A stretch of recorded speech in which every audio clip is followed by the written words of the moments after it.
हम स्वयं शुद्ध हैं, शांत हैं, स्थिर हैं और शाश्वत हैं। इस बात को जानने के बाद हम लोग भ्रमित कहाँ होते हैं, कैसे होते हैं, किस किस जगह पर हम भ्रमित होते हैं, ये बात कुछ समझ में आ रहा है कि नहीं?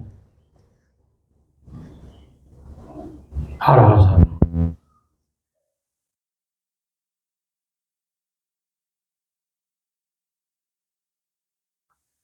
क्या व्यवहार काल में भी ये हमारी स्थिरता बनी रहती है? जी बना रहे हैं साहब, कोशिश कर रहे हैं। कोशिश कर रहे हैं ना?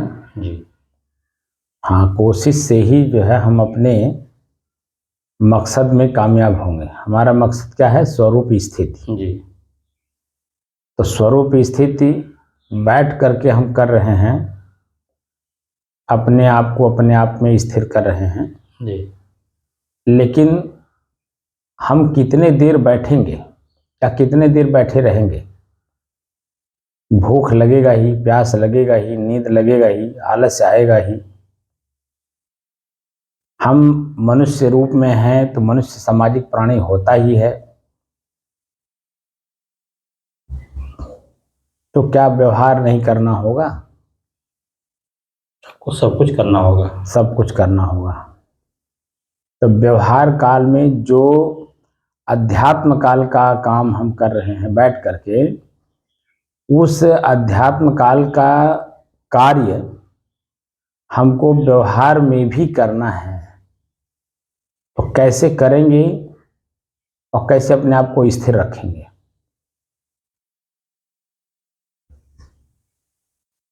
क्योंकि जैसे ही आंख खोलते हैं, व्यवहार करने चलते हैं, तो हमारे स्वयं की जो स्थिरता है, शांति है, वो उसमें मिल जाता है। उस कार्य में मन उसमें लग जाता है ना।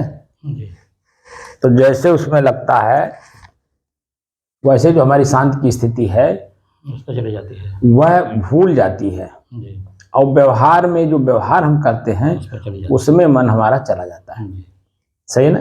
जी अब उस दौरान मन हमारा क्या क्या सोचता है और हमारा चित्त क्या क्या उस पर अनुसंधान करता है, जी और बुद्धि उसमें क्या क्या निश्चय करना चाहती है।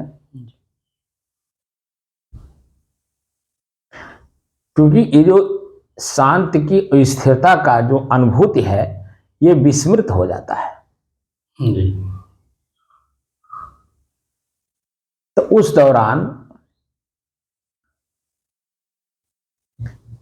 हम क्या करें कि हमारी जो शांति की स्थिति है वो व्यवहार काल में भी यथास्थिति रहे।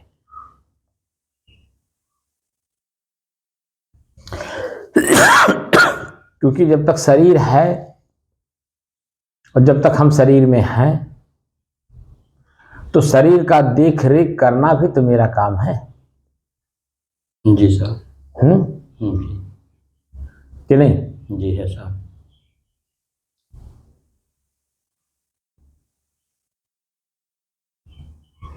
तो ये जो हम लोग बैठ करके शांति का अनुभव करते हैं, ये व्यवहार काल में कैसे अनुभव करें? तो साहब ये सांस सांस पर अपना ध्यान रखे साहब, इससे मन सांस पर रहेगा। व्यवहार काल में जैसे जाया जाए धीरे धीरे, मन सांस सांस पर रखा जाए तो मन इधर उधर नहीं जाएगा।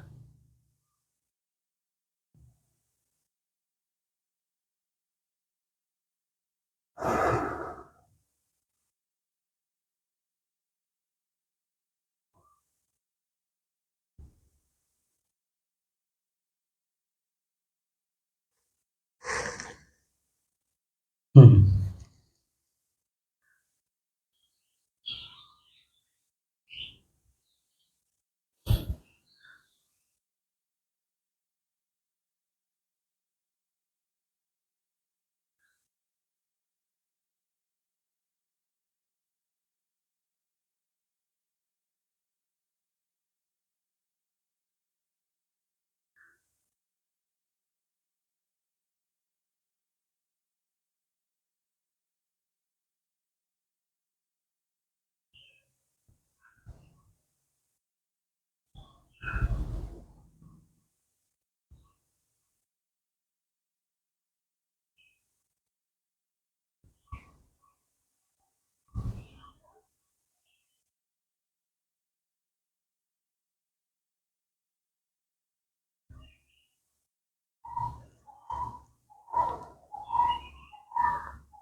अपने ही चंचल मन को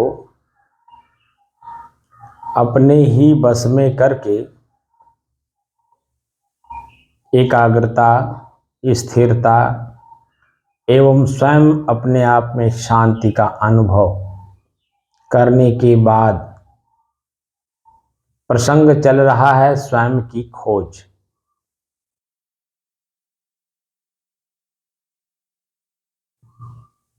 स्वयं की खोज का अभ्यास करते करते आज 913 दिन हो गए। तारीख 8 मई सन 2024, दिन बुधवार, प्रातःकाल का समय।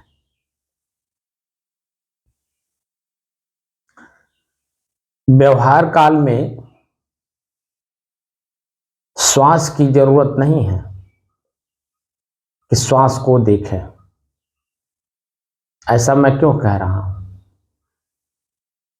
क्योंकि जब हम श्वास को देखते हैं तो जितने बार हम श्वास को लेते हैं और जितनी बार छोड़ते हैं वो अभी तो परिवर्तन हो रहा है। हो रहा है। तो हमारा मन भी तो परिवर्तित हो रहा है उसमें।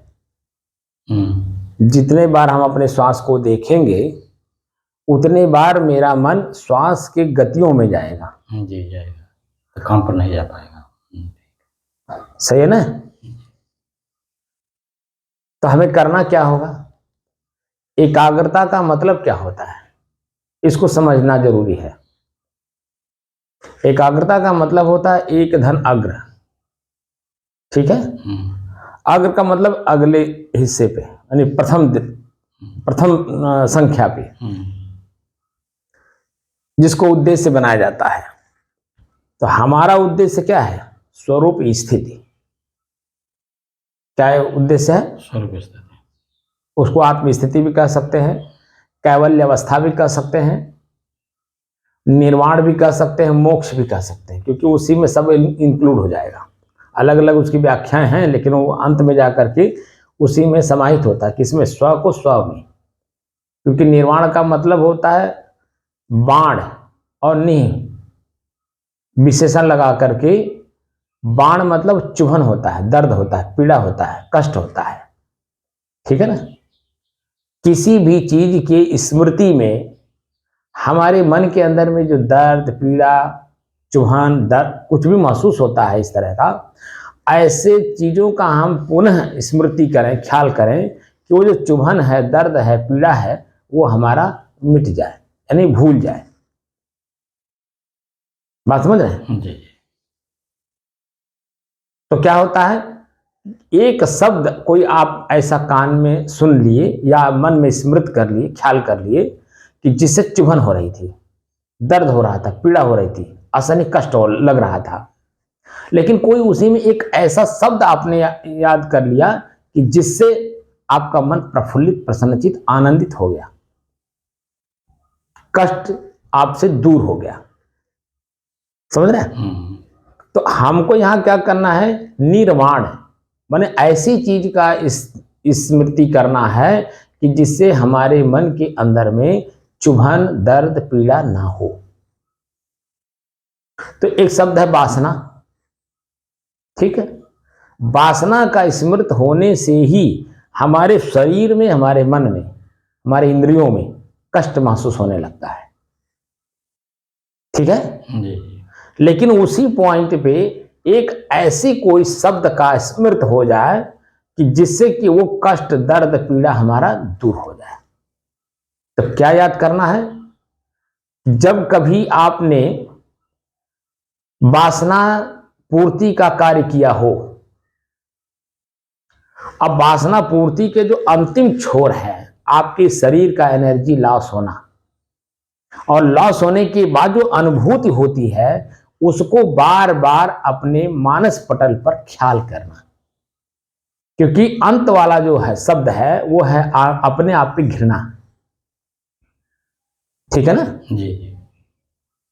पश्चाताप, दुख, आत्मग्लानि, ये जो शब्द है, इन शब्दों का स्मरण होना, ख्याल होना, तो क्या होगा कि जैसे ही वासना पूर्ति का स्मरण हुआ, वैसे ही अगर ये अंतिम शब्द आपके मानस पटल पर उभर गए, तो जो प्रथम दृष्टिया स्मरण हो करके कष्ट पीड़ा देने जा रहे थे, और वही अंतिम शब्द का स्मरण करने से वह जो प्रथम दृष्टिया ख्याल हुआ है और कष्ट देने जा रहा था, वो तुरंत भूलेगा, और अंतिम का परिणाम देख करके वो तुरंत भूल जाएगा,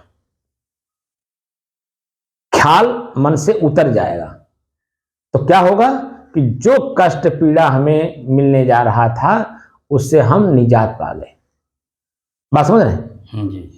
तो यहां हमें क्या याद करना है? स्वरूप स्थिति हम पहले परिपक्व कर लें, स्व में स्व को स्थित करके हम अपने आप में पूर्ण परिपक्व हो जाएं, और जैसे ही स्वरूप स्थिति का स्मरण हुआ, ठीक है, व्यवहार काल में भी आपके व्यवहार वो स्वतः हो रहे हैं, प्रकृति में हो रहे हैं, आप नहीं कर रहे हैं, बल्कि पूर्व कर्मों का संस्कार जो प्रकृति में, एनवायरमेंट में बैठ गया है, वो अपने आप होगा, वह हो रहा है।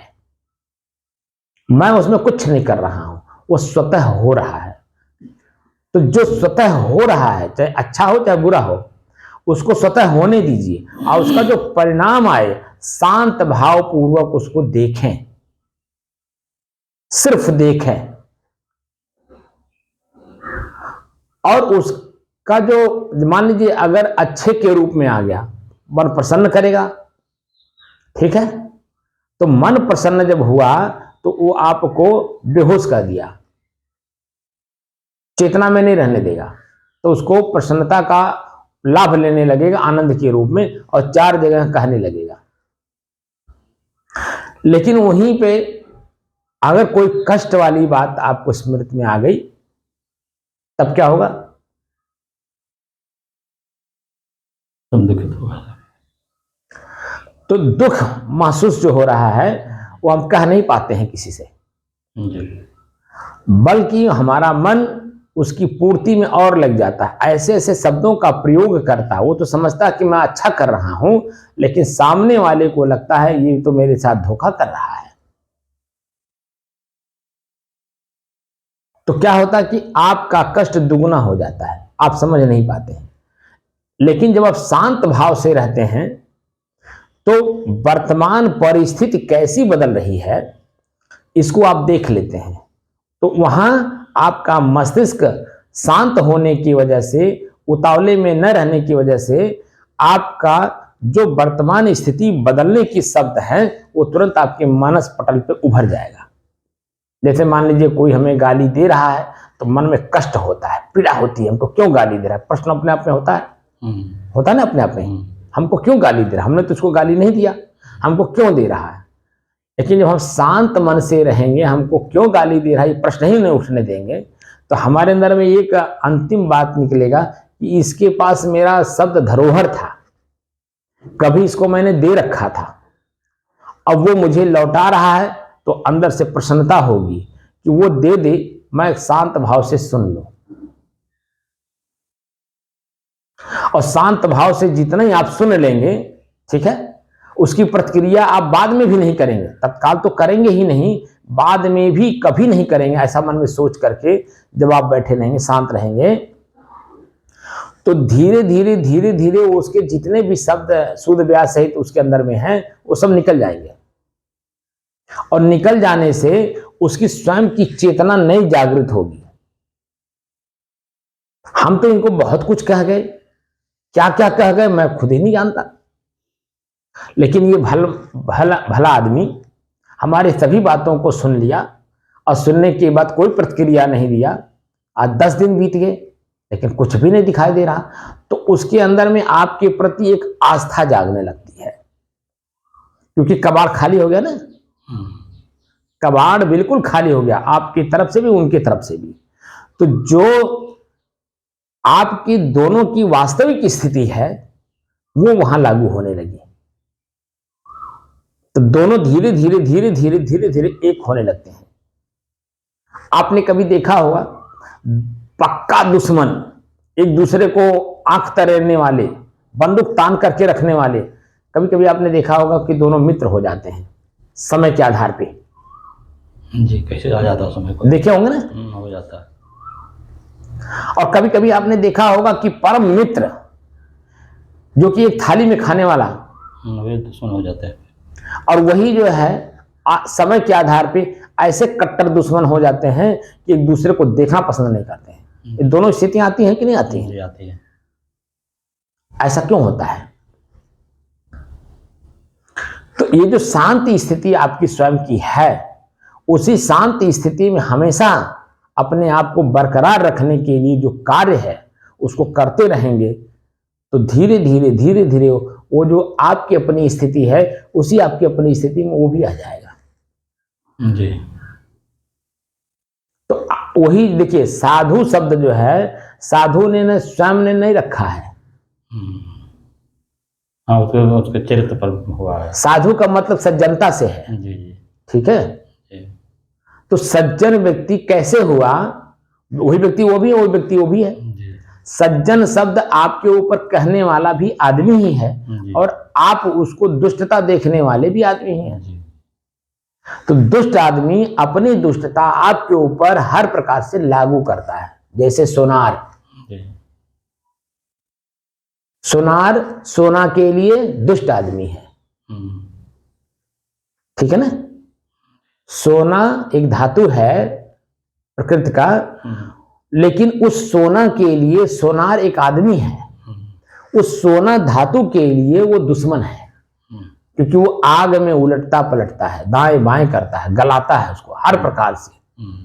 लेकिन जब वही सोनार जो सोने के साथ दुष्टता कर रहा था, जिस समय में वो नहीं बोला, एक शब्द नहीं बोला, ठीक है, और न बोलने की वजह से वही सोनार मार्केट में, समाज में उसकी कीमत आंक करके रख देता है कि इसकी ये कीमत है।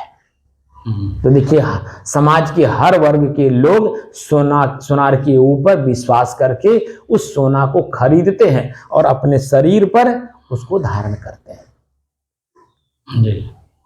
बात समझ में आ रहा है? जी। बारीकी के साथ मैं अध्ययन करा रहा हूँ। मतलब सोनार सोना के लिए दुश्मन है, उसके साथ दुष्टता कर रहा, दुष्टता कर रहा है, लेकिन सोना दूसरे साथ का वो तो उसको आमदनी करा रहा है, लेकिन वो शांत है ना।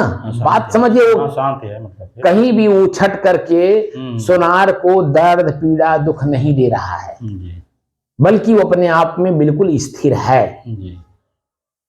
मैंने क्या कहा? धातु है, धातु है, सोना धातु है।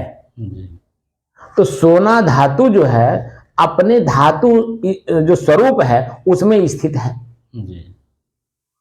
इसीलिए सोनार के किसी भी क्रिया का प्रतिक्रिया नहीं करता है। वह समझ रहा है कि यह प्रकृति में स्वतः हो रहा है, इसलिए वो अपनी जगह पे शांत रहता है।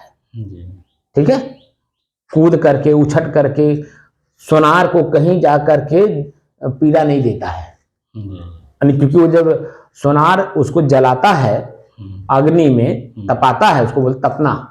जब तपाता है तो तपते समय उछट करके सोनार को जा करके दुख नहीं देता है, क्योंकि गर्म होता है। सोनार को कहीं भी लग जाएगा तो उसको दुख देगा, क्योंकि जलाएगा ना।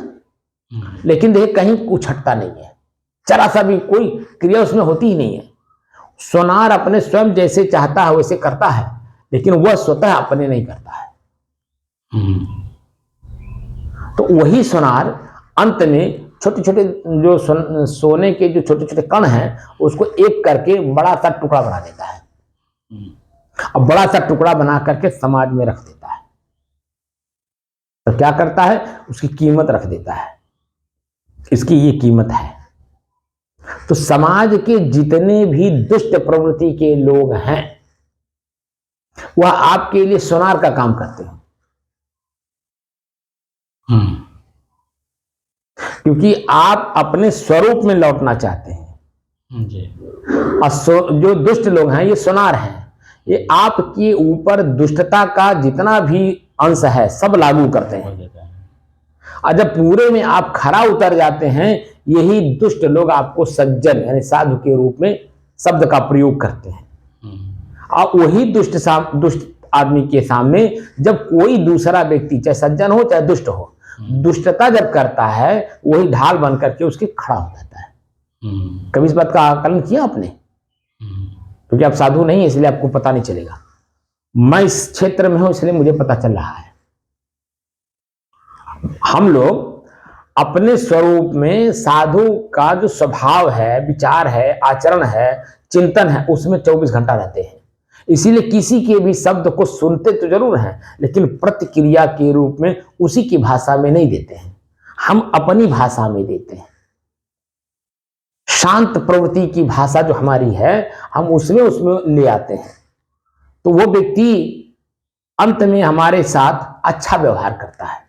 और कोई दूसरा व्यक्ति प्रथम बार जो हमारे साथ दुष्टता करता है तो वो व्यक्ति ढाल बन करके आके खड़ा हो जाता है, कहता अरे तुम कैसे इनके ऊपर आक्षेप लगा दिए, क्योंकि वो व्यक्ति भी इस व्यक्ति को जान रहा है कि कितना दुष्ट है, ठीक है। लेकिन वो जब खड़ा होता है तो इसकी हिम्मत नहीं होती कि मुझे कुछ कह दे। क्यों? क्योंकि उसको भी पता है कि इसने अपना सारा हथियार इनके ऊपर लागू कर चुका होगा। दुष्टता नेचर के बारे में जानकारी पूरा, इसलिए वो इनसे डरता है और हमको छोड़ देता है। हम लोग समाज में जी रहे हैं ना, मालूम होता है ना। जैसे मठ में हैं तो मठ में क्या सभी लोग हमारे साथ अच्छा व्यवहार करेंगे? नहीं, अच्छा बुरा दोनों करेंगे। समाज मठ में ना भी रहे, हम समाज में रास्ते चल रहे हैं तो क्या सभी लोग हमको प्रणाम करेंगे? नहीं, जिसकी में होगा जो उसके अंदर होगा वही वो अपना हमारे साथ व्यवहार करेगा जी। लेकिन जब हम अपने आप में शांत भाव में हैं, हम जब जान गए हैं कि मेरा स्वरूप शांत स्वरूप है, इसमें कोई मिलावट है ही नहीं, चाहे अच्छा चाहे बुरा, तो मैं अपने जगह पे स्थिर हूं। और जब मैं अपने जगह पे स्थिर हूं तो उनके वाली दोनों वाली हमारे ऊपर लागू नहीं होती। तो अंत में जब वो अपने सारे हथियार को, दिमाग को, सब कुछ लगा लेते हैं मेरे ऊपर, चोरी कर लेना, सामान उठा ले जाना, गाली दे देना, कचरा फेंक देना, और जब मैं अपने शांत स्वरूप में रहता हूं उनको बच्चा जान करके क्षमा करता हूं। जैसे माँ के गोद में बच्चा टट्टी भी कर देता है, पेशाब भी कर देता है, दूध पीता है तो माँ की छाती को काट भी लेता है, आपने देखा होगा, भले दांत नहीं है लेकिन काटता है। लेकिन माँ अपनी जगह पे स्थिर रहती है।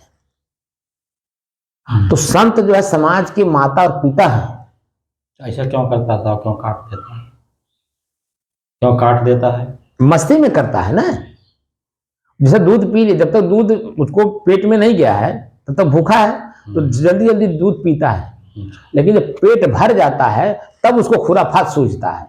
जब तक उसका पेट नहीं भरा रहता है ना, उसको पीड़ा रहती है, भूख का पीड़ा रहता है, तब तक वो दूध पीता है।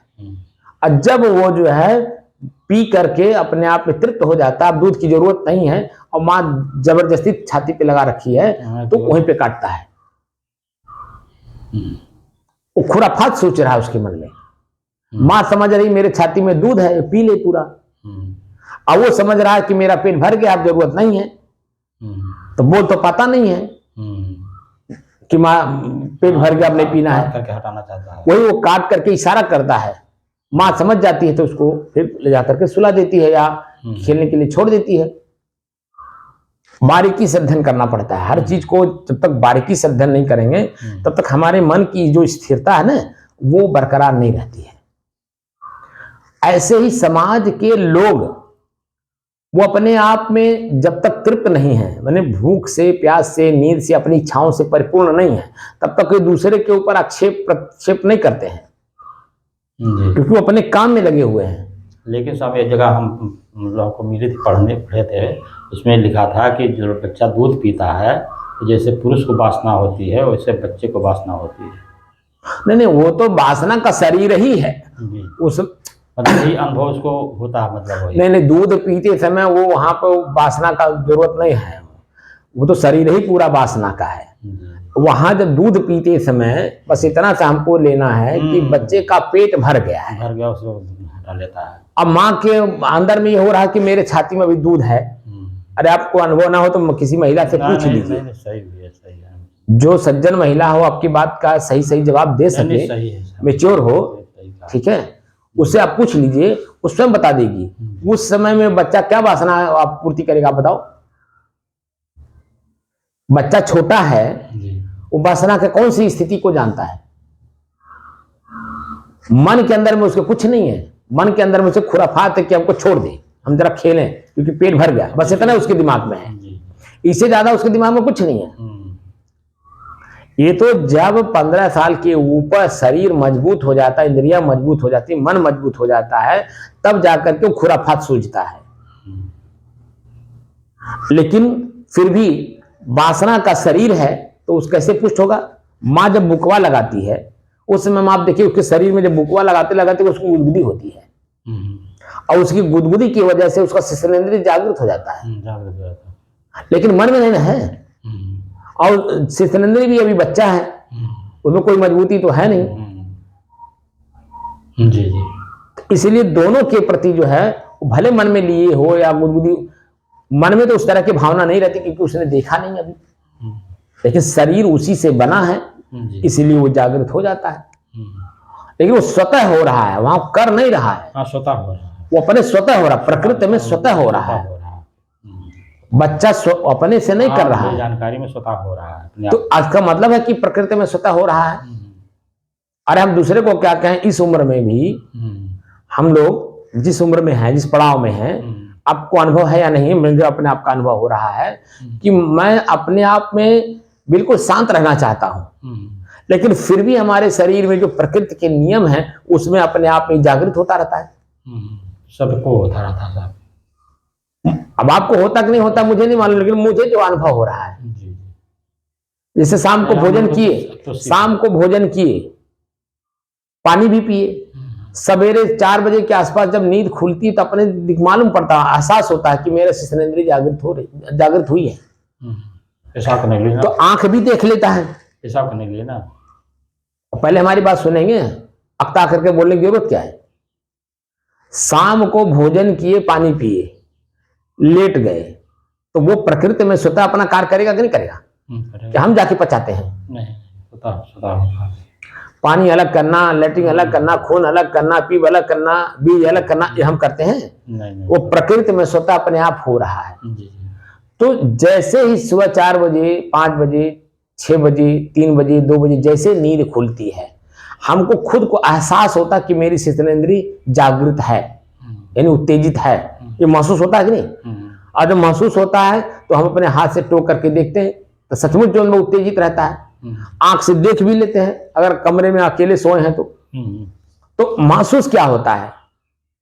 महसूस यह होता है कि हमें लघु शंका लगा है, क्योंकि शाम को जो पानी पिए थे, पानी की वजह से लघु शंका लगेगा क्योंकि पानी पिए हैं, अब पानी ही निकालने के लिए वो अपना स्थान खोज रहा है कि भाई जल्दी से निकल जाए, इसलिए आपको एहसास कराता है। तो उस एहसास कराने में आपकी शिश्नेंद्रिय उत्तेजित होती है।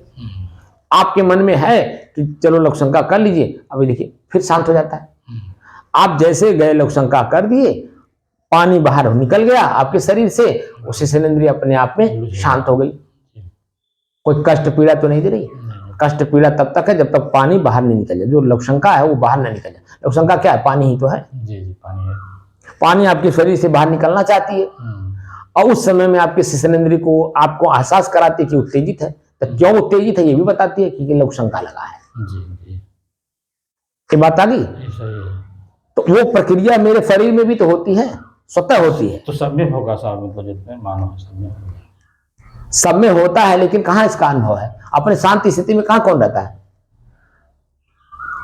ये स्थिति तो सबके शरीर के साथ स्वतः हो रहा है, तो प्रकृति में हो रहा है ना। अनुभव हो रहा, सब उठकर जाते हैं, पेशाब करते हैं। हाँ करते हैं, लेकिन हमें अपने स्वयं की स्थिरता का ज्ञान नहीं है, वो तो परिस्थिति बस हम ऐसा अनुभव कर रहे हैं। करते हैं।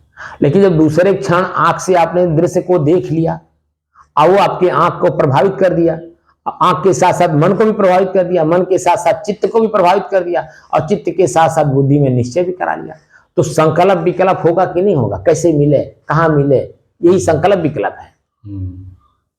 संकल्प ले लिया कि हमें वो चीज चाहिए। अब विकल्प का मतलब होता है ऑप्शन ढूंढता है, अंग्रेजी में ऑप्शन बोलते हैं कि वो किस तरह से मिले, कहाँ मिले, किस रूप में मिले। तो सारा अपना हथियार उस पर बुद्धि लगाता है। वही उसका व्यक्तिगत, वही आंतरिक दोष होता है कि जब उसके अंदर में चाहना, संकल्प ले लिया कि चाहिए तो चाहिए, यही वस्तु मुझे चाहिए, यही कलर का चाहिए, बुद्धि सपोर्ट कर देता है। बुद्धि निश्चय कर ले, सपोर्ट नहीं कर ले, निश्चय कर ले। निश्चय करना ही यही बुद्धि हो गई, इसीलिए वो दोष हो गया ना, बुद्धि दोष हो गई। निश्चय कर लिया, जो कि निश्चय करने वाली वस्तु है ही नहीं। एक कथा में आपने सुना होगा, जो पहले हमारे यहाँ भागवत कथा या कथा चलती थी, या कौन सा सत्यनारायण की कथा वगैरह, उसमें आपने कभी कभी आपने सुना भी होगा कि एक राजा के यहाँ नौकरानी थी, वो जो है झाड़ू पोछा घर में लगाती थी, मैंने वहाँ महल में। तो एक दिन वो बीमार पड़ गई, उसके पास लड़की थी नहीं, लड़का ही था, ये भी एक ही। अब करे क्या करे, और गए बिना काम चलेगा नहीं, क्योंकि राजा के यहाँ। और वो हो गई बीमार, चलने लायक नहीं। तो अपने बेटे से कही कि तुम जाओ और ये काम वहाँ कर देना, फला आदमी से जाके मिल लेना, और मिल करके बता देना कि माता जी अस्वस्थ हैं, आ नहीं सकती हैं, और मैं उनकी जगह पे आया हूँ, जो काम है मुझे बताइए, मैं कर दूंगा। वो जाता है, जिस व्यक्ति से मिलने के लिए माँ बोलती, मिलता है। उस व्यक्ति ने जो काम बताया, उस लड़के को उस काम को करने लगा। संयोग से उस राजा की लड़की राजकुमारी उसके नजर में पड़ जाती है, और जैसे उसकी आंख के सामने पड़ती है, क्योंकि वो खूबसूरत है, अब वो नौकरानी का लड़का देख करके प्रभावित हो गया अपने आप में। अब वहां से आया घर पर, वो उसकी चिंता में, पाने की चिंता में, वो एकदम खाना पीना सब छोड़ दिया। पहले हट्ठा कट्ठा था, मोटा तगड़ा था, अब धीरे धीरे धीरे धीरे धीरे धीरे वो कमजोर होता गया, कमजोर होता गया। चिंता पड़ गई। अब इतना ज्यादा कमजोर हो गया कि चलना उठना बैठना मुश्किल हो गया, यानी बिस्तर पे सिर्फ लेटा लेटा है। तो किसी वैद्य ने पूछा, भाई ऐसा तुम्हारे मन में, क्योंकि तुम्हारे मन में कोई बात है तभी ऐसा हो रहा है।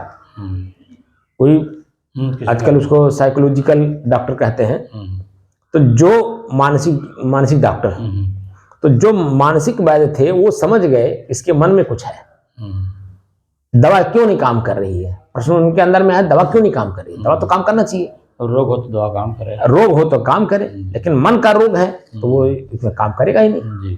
तब उन्होंने अपने मित्रवत व्यवहार किया उसके साथ, और उसकी मन की बात को जानने की कोशिश की।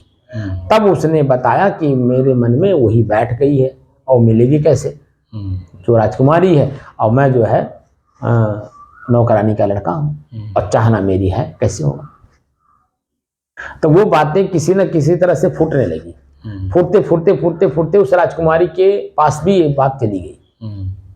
राजकुमारी कही, कोई बात नहीं, उनको बुलाओ, मैं उनसे मिलूंगी, फला दिन को बुलाना।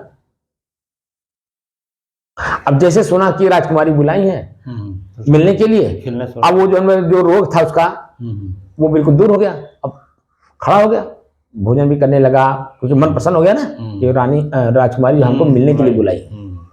अब वो क्या की, जुलाब की गोली खा ली, और जुलाब की गोली खा करके वो जो है एक कमरा था, उस कमरे में बार बार जाती रही, और उसको पर्दे से ढक रखी थी। जब इनको समय हुआ मिलने का, अब वो जो उसकी जो सुंदरता थी वो खत्म हो गई बार बार जुलाब होने से। और जब वो तत्काल उस राजकुमारी को देखे तो आश्चर्य में पड़ गए कि वो कहाँ है। तो उन्हीं से पूछ रहे हैं, उस राजकुमारी से ही वो लड़का पूछ रहा है कि राजकुमारी कहाँ है। तो राजकुमारी ने कहा कि सामने खड़े हो, आपको मालूम नहीं पड़ रहा है। तो वो लड़का कह रहा, नहीं वो तो खूबसूरत थी, सुंदर थी देखने में, जो भी उसने आंख से देखा था वो सब बातें बताया। तो कहा कि अच्छा, तो मेरे सुंदरता से आपको प्रेम हुआ था, मेरे से नहीं हुआ था। तो कही कि वो इसी कमरे में है, जाइए ले लीजिए, जाइए मिल लीजिए। तो जैसे ही कमरे में प्रवेश किया, मार दुर्गंध के कारण भरा हुआ था पूरा दुर्गंध नाक के रास्ते आ रहा था। और जैसे ही उस कमरे में घुसे तैसे जो उन्हें अपना शरीर का जो मल था वो निकाल रखी थी, अब पूरे उसके शरीर में लिपट गया।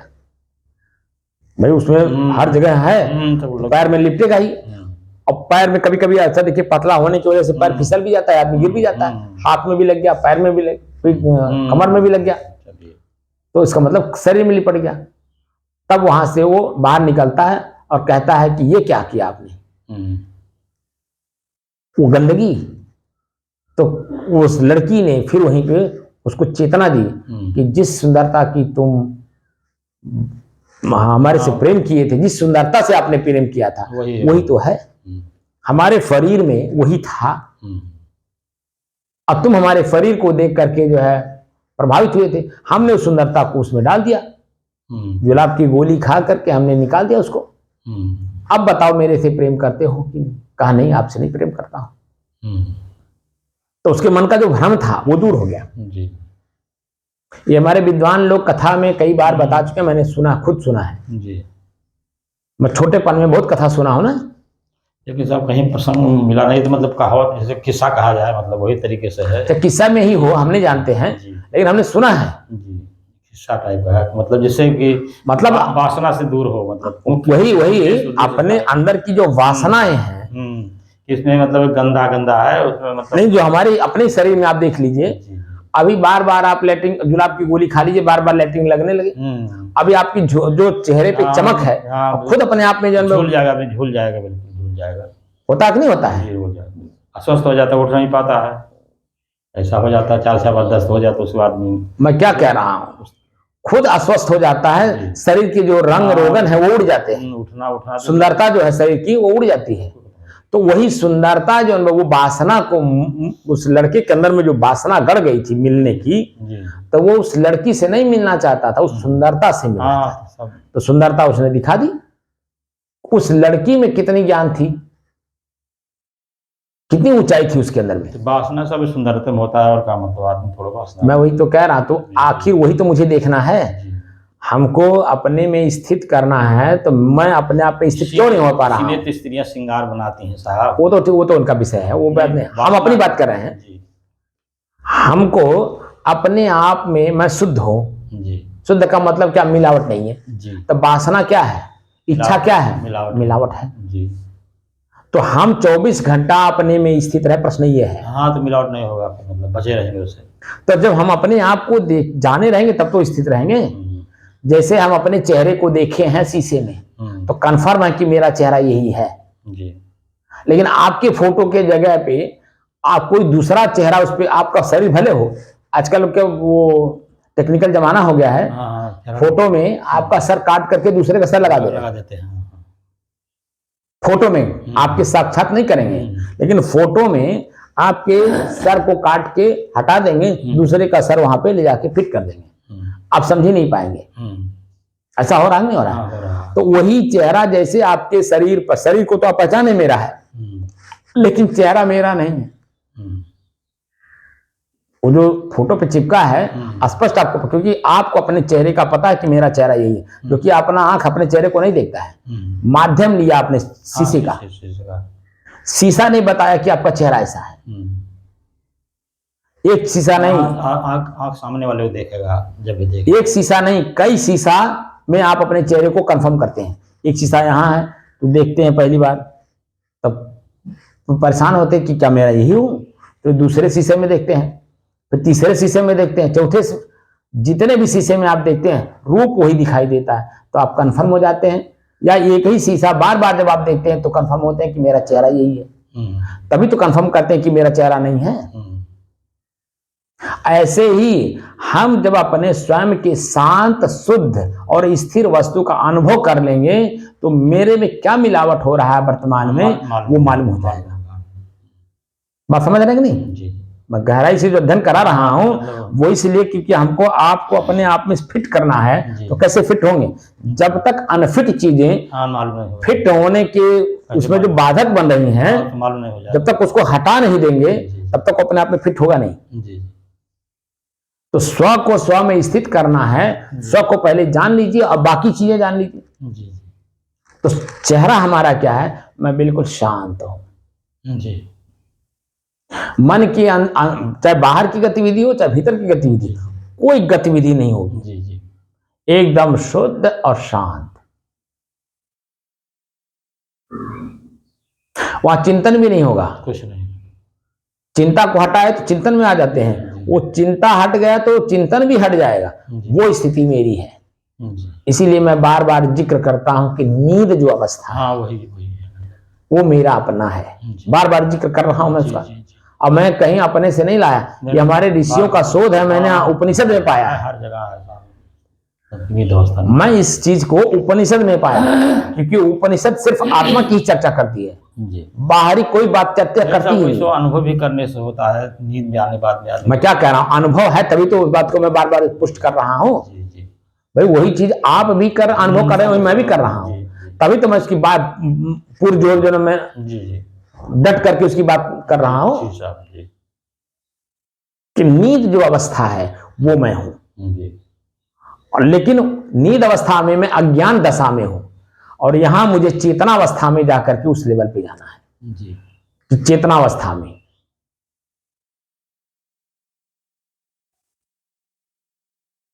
तो मेरी जो स्थिति है एकदम बिल्कुल शुद्ध है, शांत है और स्थिर है।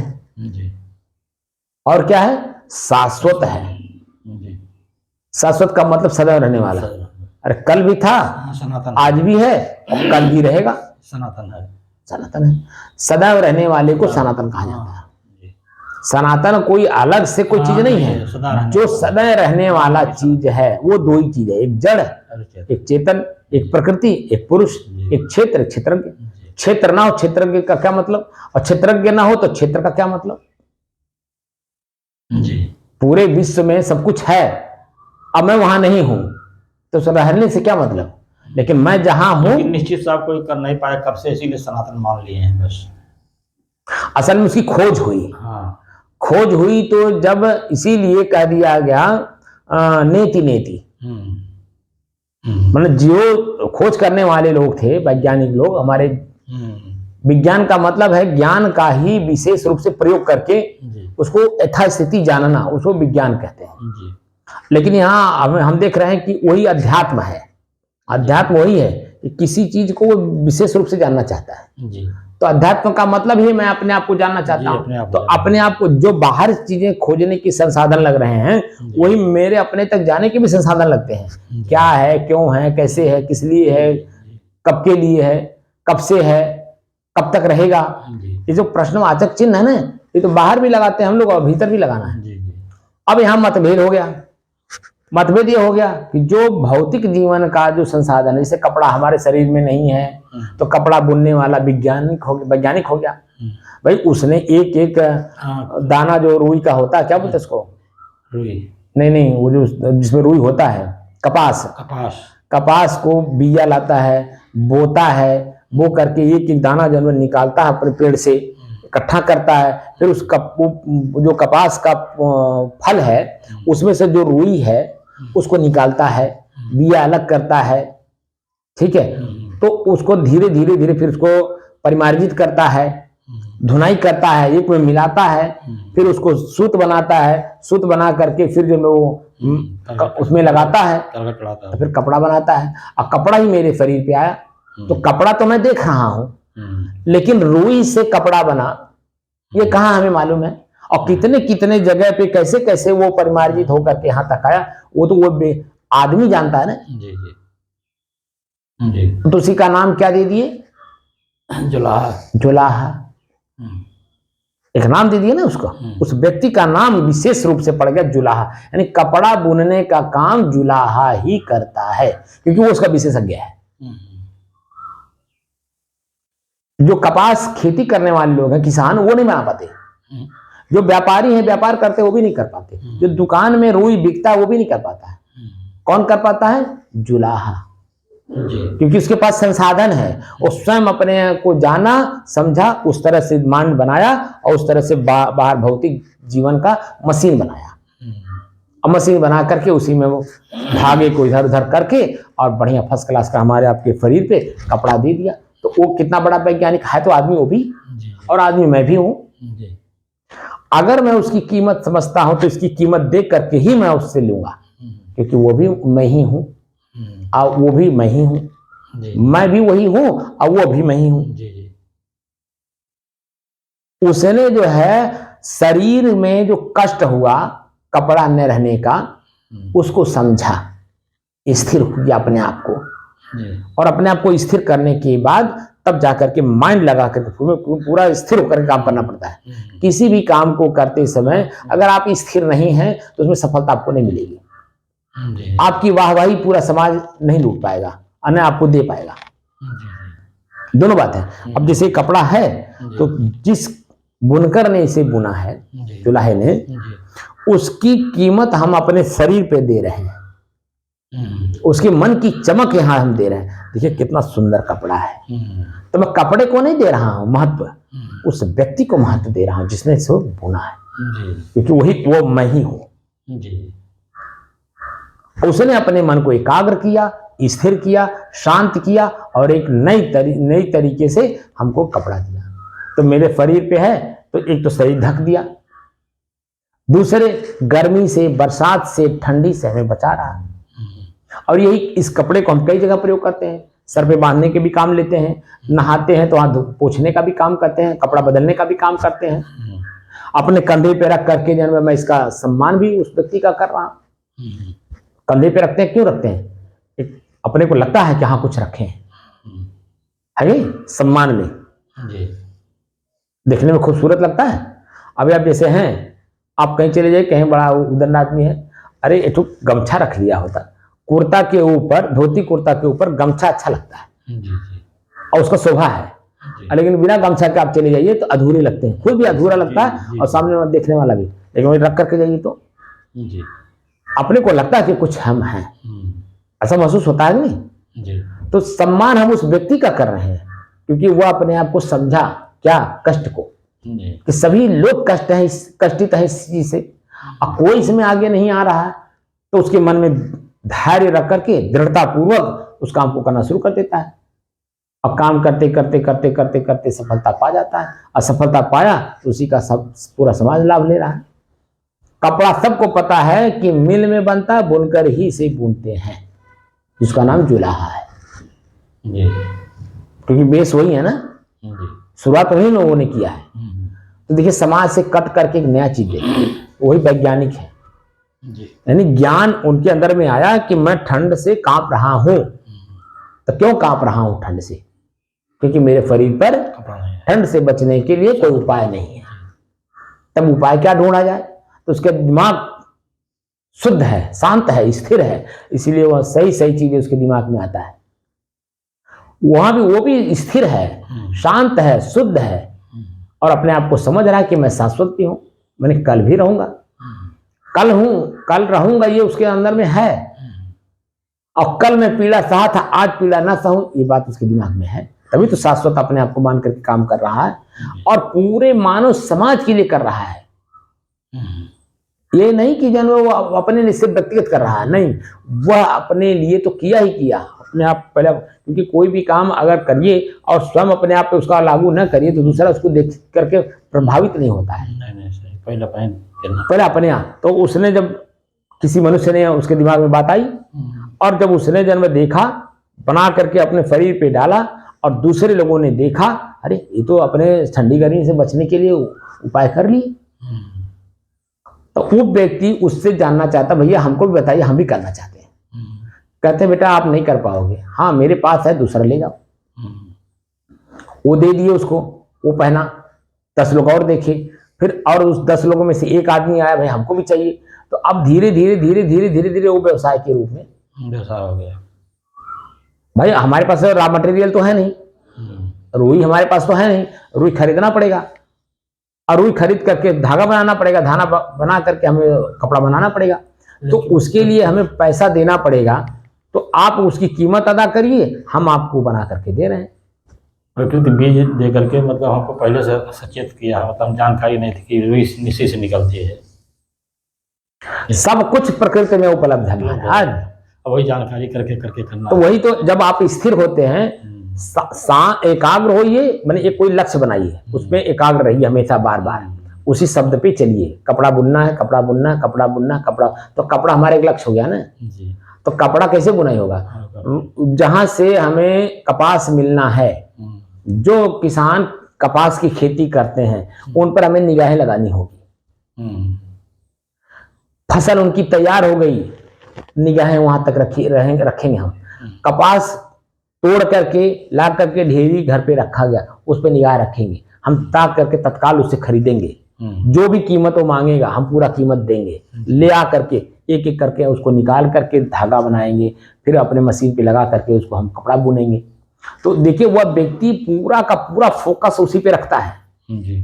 जब तक बीज खेत में बो नहीं दिया जाता है कपास के लिए, तब तक से लेकर के जब तक कपास खेत से घर नहीं आ जाता है, उसमें से रुई निकल नहीं जाता है, कपड़ा बन नहीं जाता, तब तक देखिए वो व्यक्ति उसी पे हमेशा एकाग्र रहता है, पूरा का पूरा फोकस उसी पे देता है। इसीलिए वो समाज में एक नया अपना नाम समाज ने उसका रखा है, उसको वो अपने से नहीं रखा है, समाज ने रखा है। तो वो बुनकर है, जुलाहा है, कपड़ा बुनने का काम उन्हीं लोगों का है। और उनसे जब हम खरीद कर कपड़े पहन करके पूरे समाज में देखिए हम अपना प्रदर्शन करते हैं कि भाई मेरा कपड़ा कितना सुंदर है। तो बुनने वाले की मानसिक स्थिति कितनी सुंदर है वो यहाँ प्रदर्शित करते हैं। हमें यहाँ उदाहरण देने का मतलब यह है कि हम अपने आप को एकाग्र करके चलें कि हमको स्वरूप स्थिति में जाना है। जी। हाथी के पांव में सबका पांव ना, तो स्वरूप स्थिति में कैवल्य भी है, निर्वाण भी है, मोक्ष भी है, जो कुछ कह लीजिए सब उसी में है। स्वरूप स्थिति में स्व में स्व को स्थित कर लीजिए, सब अपने आप में वही अपने आप जुड़ जाएंगे। स्व में स्व मिल गया, सब में सब मिल गया, सब मिल गया। जिस समय में आप नींद में रहते सब अपने आप में मिला हुआ है जी, सब। और बस उसी को हमें अपने को याद रखना है कि मैं शुद्ध हूँ, शांत हूँ, स्थिर हूँ और सदैव रहने वाला हूँ। तो लेकिन ये जो परिस्थिति मेरे सामने आ रही है, ये परिस्थिति तत्काल में तो दिख रहा है तत्काल में तो दिख रहा है कि ये सदैव रहने वाला है, लेकिन वही थोड़ी देर बाद जब भूल जाता है तो पता भी नहीं चलता कि ये सदैव रहने वाला है कि अभी नष्ट हो जाएगा। अच्छा सर, स्व में स्व मिलने का मतलब है कि जीव आत्मा को आत्मा में मिल जाना। मैंने जीव का मतलब समझाया था। हाँ, जीव वासना में जीव है, जब तक वो इच्छा में है तब तक वो जीव अनेकों प्रकार की, हाँ तब तक वो जीव है, तब तक वो जीव है। और अनेकों प्रकार की इच्छा में ही तो दुखी है वो जी। और जैसे वो अपने दुख को देखा तो कारण समझा कि किस कारण से मैं दुखी हूं, तो कारण को समझते ही वो आत्मा हो गया जी। यानी अपने दुख के कारण को समझ गया, कारण को समझते आत्मा हो गया। हाँ, आत्मा हो गया और उसका निवारण कर दिया तो परमात्मा हो गया, मतलब वहां से हट गया, बिल्कुल निकल गया। जैसे कोई हमको गाली दे रहा है, हम सुन रहे हैं, क्रोध जागृत होता है। अच्छा। और मन करता है जिसको पटक के पहले मारे, और कितना गाली वो दे रहा है उससे कई गुना हम गाली दें, ऐसा मन में उत्पन्न होता है जी। लेकिन अगर वो तो वासना में है, ये वो तो जीव है और हम जो है समझदार हैं और ज्ञानी हैं, तो मेरा कर्तव्य उसको सुन के सहन कर ले। अच्छा। तो जैसे सुनना शुरू करते हैं अंदर से परेशानियां तो बढ़ती हैं, क्योंकि जितना शब्द कान आपका सुनता है उतनी जो है वो उत्तेजना आपके अंदर में क्रोध की जागृत होती है। लेकिन आप शुद्ध हैं, शांत हैं, वो तो आप ये समझ रहे हैं कि बस थोड़ी देर तक एक देगा, जैसे मशीन चलती है, जब तक मशीन के अंदर टंकी में तेल है, डीजल, तब तक वो चलेगा, पानी देगा। अब चाहे मटमैला पानी हो चाहे शुद्ध पानी हो, वो देगा पानी तब तक जब तक वो मशीन के अंदर में जो टंकी है, पंपिंग सेट इसको बोलते हैं, पंपिंग सेट के जो मशीन है उसमें जो टंकी है 5 लीटर 7 लीटर 10 लीटर 12 लीटर का जो टंकी है, उस टंकी में जितना तेल होगा उतना तो चलेगा। टंकी का तेल खत्म, वो बंद हो जाएगा अपने आप। तो चाहे शुद्ध पानी हो चाहे शुद्ध पानी हो, कुछ भी नहीं देगा। लेकिन जब तक वो तेल है तब तक चाहे शुद्ध पानी दे चाहे शुद्ध पानी दे। तो जब तक तेल का मतलब हमारी पूर्व जन्म के संस्कार जी हमारे अंदर आपके अंदर में है, तब तक वो आवाज निकलेगी, उतना ही निकलेगी जितना हमने रखा है। जैसे टंकी में तेल जितना ही रहेगा उतना ही जो वो चलेगा, उतने घंटा चलेगा, ठीक है। लेकिन जब टंकी का तेल खत्म हो गया तो अपने आप बंद हो जाएगा कि नहीं? बंद हो जाएगा। तो चालू होने से पहले भी वो मशीन था, चालू के समय भी है और चालू बंद होने के बाद भी रहेगा। जी। तो जो मशीन यानी मैं हूं, वो तो मैं पहले भी था, आज भी हूं और आगे भी रहूंगा। लेकिन मैंने जो मिलाया है ना थोड़ा थोड़ा करके, जो शक्ति अपने अंदर में भर रखा है अच्छा बुरे का, वो जब खत्म हो जाएगा तब मैं अपने आप में शांत होऊंगा। तो शाम को सोते समय हम क्या करते हैं, वो जो शक्ति है ना दिन भर की, सबको उतार देते हैं जी, तब नींद आती है। लेकिन उसमें से कोई आप चाहे अच्छा कर लीजिए चाहे बुरे कर लीजिए, चिंता में जाइए तो भी नींद नहीं आएगी, चिंतन में जाइए तो भी नींद नहीं आएगी। खत्म हो जाएगा तब और चिंतन चिंता दोनों खत्म होगी तब आप अपने में जाएंगे तो नींद आएगी। यही अच्छे बुरे का जो संस्कार हमारे अंदर में है, ये अच्छे बुरे का संस्कार हमें दृष्टा भाव में दिखना चाहिए। हमारे खुद के अच्छे बुरे कर्म दिखने चाहिए और सामने जो क्रिया प्रतिक्रिया हो रही है इसमें हमें सावधान रहना है। सावधानी हमें यह है मैं शुद्ध हूँ, शांत हूँ, और ये जो क्षणिक आया है व्यवहार, ये अभी 10 मिनट बाद नहीं रहेगा। लेकिन जब तक वो दिखाई दे रहा है वो सत्य दिखाई दे रहा है, और उसी को सत्य मान करके हम अच्छे भी काम कर लेते हैं, बुरे भी काम कर लेते हैं। और उसी का परिणाम जब आता है तब क्या करते हैं, तब पश्चाताप करते हैं। लेकिन तत्काल में वही परिणाम दिख जाए तो हम गलती नहीं करते हैं ना। नहीं तो नहीं। जैसे आप अपने उम्र में, अभी जो आपकी उम्र है वर्तमान में 78 साल की, यही अवस्था जो आज जो संभल संभल करके आप काम कर रहे हैं, जब 20 साल के थे, 15 साल के थे, तो उस समय में तो संभल के काम नहीं किए होंगे ना। तब शरीर में ताकत थी, शरीर था, मजबूत था। ताकत बल की बात नहीं है, क्योंकि आप उसका परिणाम नहीं जान रहे थे।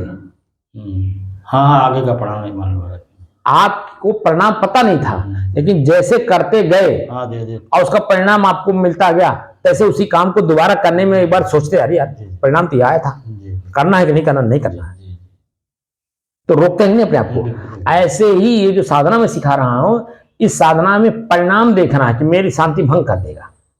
अच्छा है तो भी, बुरा है तो भी। अच्छा है तो हंसाएगा तो भी तो मेरा शांति भंग हुआ, और अगर बुरा हुआ तो रुलाएगा तो भी तो शांति भंग हुई। यही सब मिलावट है, तो मिलावट होगी ना हुए। तो मैं शुद्ध हूं, मेरे में कोई मिलावट नहीं है, ना अच्छे का ना बुरे का। तो अपनी शांति की स्थिति का हमें खुद एहसास रहना चाहिए। इसीलिए सामने कुछ भी घटना घटेगा हम उसको ये देखेंगे कि प्रकृति में हो रहा है, क्योंकि व्यक्ति भी प्रकृति में है, क्योंकि शरीर प्रकृति में है ना, जीव प्रकृति में, आंख प्रकृति, कान प्रकृति, सब कुछ तो उसका प्रकृति है। उसका मन भी प्रकृति, जैसे मेरा मन प्रकृति है वैसे उसका भी मन तो प्रकृति है, उसका जो चित्त है वो भी प्रकृति है, उसका जो बुद्धि है वो भी प्रकृति है, क्योंकि मेरा भी है। अच्छा भाई साहब, अगर आग लग गई है तो हम कावत मतलब शांति बैठे रहे, कावत तो प्रकृति में आग लग रही है, जल रही है, प्रकृति जला रही है, वहां खुद आपको लग जाएगा कि हमें बुझाना है कि नहीं।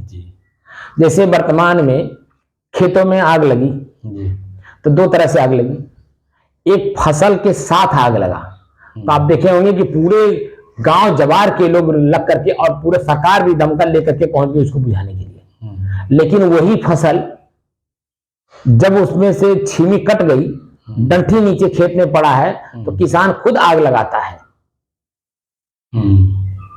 वहां आग अपने से नहीं लग रहा है, किसान खुद लगाता है, और वही तमाशा लोग देखते हैं लेकिन कोई बुझाने नहीं जाता है। तो दोनों स्थितियां हैं कि नहीं। तो वहां हमें परिणाम मालूम हो रहा है कि अगर फसल जल जाएगा तो मेरा शरीर तो आगे भी रहेगा ना। तो भूख जो हमारी त्रिखा है, भूख रूपी त्रिखा, ठीक है, वो हम कैसे मिटाएंगे, इसी अन्न से। इसीलिए वहां तत्काल जाकर के हम बुझाएंगे, वो तत्काल होगा। अपना बुद्धि विवेक प्रयोग करेंगे। हाँ, वो मानवता है, सामाजिकता है, क्योंकि हम शरीर में हैं, इस शरीर को चलाने का साधन है अन्न जी। तो शरीर को हम समझ रहे हैं, तो परिणाम भी समझ रहे हैं कि अगर अन्न जल जाएगा तो मैं शरीर को क्या दूंगा, और शरीर फिर मैं इसी शरीर में रहूंगा तो मेरा ही शरीर कष्टित महसूस होगा। तो इसीलिए तत्काल का कष्ट नहीं है, जाकर के हम पूरा उसको बुझाते, भले झुलस जाते हैं उसमें, लेकिन जाकर के बुझाने की कोशिश करते हैं। अब बुझ भी जाता है, और जैसे बुझ जाता है तैसे सभी लोग अपने फिर गले भी मिलते हैं। लेकिन जब तक नहीं बुझता है तब तक सभी लोग, कोई धूल फेंक रहा है, कोई पानी फेंक रहा है, कोई कुछ कर रहा है, कोई चिल्ला ही रहा है, कोई मैंने सारा काम वहां होता है, सभी लोग अपने अपने जगह पे अपना अपना काम करते हैं। तो खेतों में आग लगा, दो तरह का लगा कि नहीं लगा, और हवा चल रही थी। जब अभी आग लग रहा था तो आप देखेंगे हवा भी तेज है, जरा सा भी अगर कहीं तिल्ली पड़ गई तो पूरा भभक जा रहा था। पेपर में आगे लग रही सब जगह, मतलब किलोमीटर जाकर के पूरा जला दे रहा है। 10,000-500 बीघा जल जा रहे हैं, तब डंठल के सारे वहीं जल जा रहे हैं, मतलब तो उसको बुझाया जा रहा है नहीं। तो वो कहने का मतलब स्थिति परिस्थिति को देख करके भी हमें अपने शांति को भंग भी करना पड़ता है, क्योंकि हमें आगे भी जो है यही मतलब है कि स्थिति परिस्थिति देख करके स्थिति परिस्थिति ये भी ख्याल वर्तमान की स्थिति कैसी करना पड़ेगा। है। लेकिन हम लोग क्या है, पहला प्रश्न ये है कि हम लोग करने क्या बैठे हैं। वो तो मनुष्य के लिए है, साधकों के लिए नहीं है। लेकिन तो हम लोग साधना करने बैठे हैं, हम लोग को शांति स्थिति में, तो हमारे लिए तो चाहे आग लगे फसल में, चाहे आग लगे डंठल में, हम तो उससे अलग हो गए। तो हमें उसका परिणाम ये देखना है कि हम अपने भूख को जीते, क्योंकि जरूरत पड़ेगी, क्योंकि उसकी जरूरत पड़ेगी। तो इसलिए भूख को जीते, प्यास को जीते, नींद को जीते, यह सब करना पड़ेगा, ये सब करना होगा, तब जाकर शांत होंगे, तब हम अपने आप में शांति स्थिर हो। और शरीर छोड़ने से पहले मैं एकदम शांत शीतल होकर के शरीर छोड़ूंगा, और जानबूझ के शरीर छोड़ूंगा। तो शरीर छूटते समय मुझे ज्ञान रहेगा कि मेरा शरीर आ जाए साहब कि मतलब अन्न भी न पिया जाए, पानी भी न पिया जाए, कुछ न किया जाए, और नहीं तो धीरे धीरे से मान लीजिए एक गिलास का प्यास है तो हम एक कुल्ला उसमें कम कर लें, एक गाल पानी जो है हम कम कर लें, धीरे धीरे कम करें।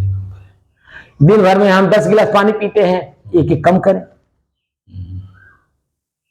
जैसे सुरती हम खाते हैं 10 बीरा, एक एक बीरा एक एक दिन कम करिए तो 10 दिन में छूट जाएगा अपने आप। तो आपको पता भी नहीं चलेगा कि मैं कभी सुरती भी खाता था। अगर मान लो एक दिन में एक नहीं छूट पा रहा था, 2 दिन में एक छोड़िए, 3 दिन में एक छोड़िए। ऐसे प्यास अगर 10 पहले गिनिए कि कितनी बार प्यास लगा, मैं कितनी बार पानी सहज रूप से पी लिया। तो दिन भर का आकलन आप एक जगह नोट करते रहिए किसी कागज में कि कितना गिलास पिया मैं। अब पूरा दिन भर तक 24 घंटे का आपको आकलन एक बार हो गया, अब उसी में से एक एक कम करिए। लेकिन साहब ये बताते हैं कि शरीर के रहने के लिए 40-60% पानी चाहिए शरीर में।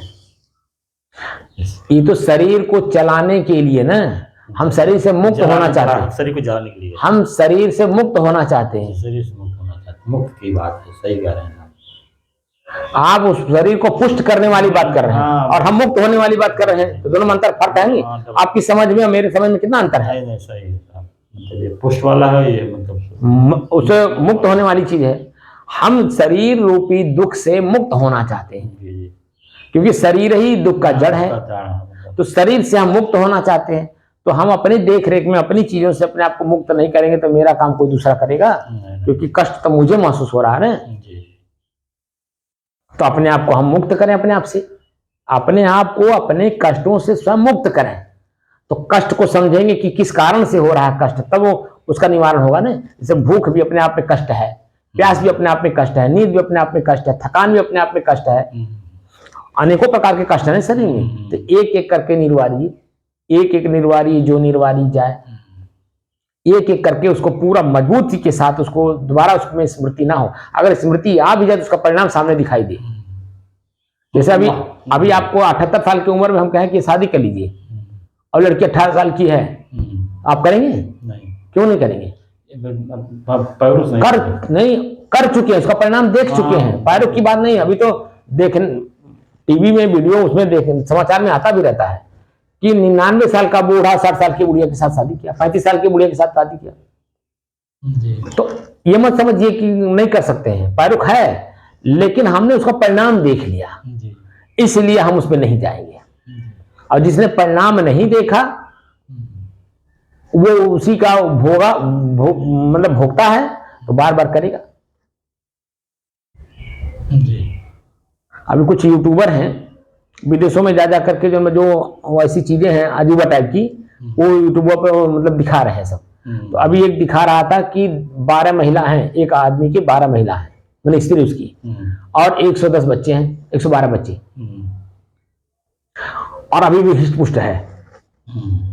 अब आप बता दीजिए, 12 महिला, उसकी पत्नी और 112 बच्चे, तो ये तो सब बहुत हो चुके हैं। मुंडन में 12 के बाद फिर शादी कर। मैं क्या करा, आदमी तो है। जी, आदमी तो ये है। बात आप समझ नहीं हमारी बात। हाँ, आदमी की बात है मतलब। है तो आदमी है वो भी, आदमी।